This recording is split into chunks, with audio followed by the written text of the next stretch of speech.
When we produce more electricity than we need from wind, can we store that electricity? The first thing that comes to mind is probably batteries. But 99% of all energy storage is done with pumped storage hydroelectricity, which is basically an elevated lake. When energy is needed, the water is led into hydro turbines to make electricity.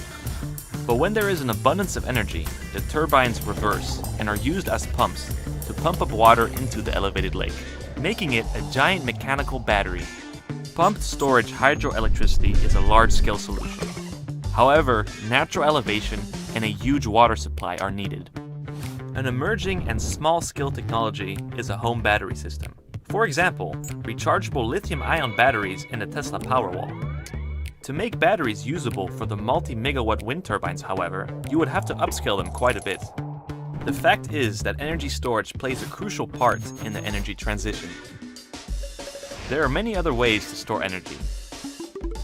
Read more about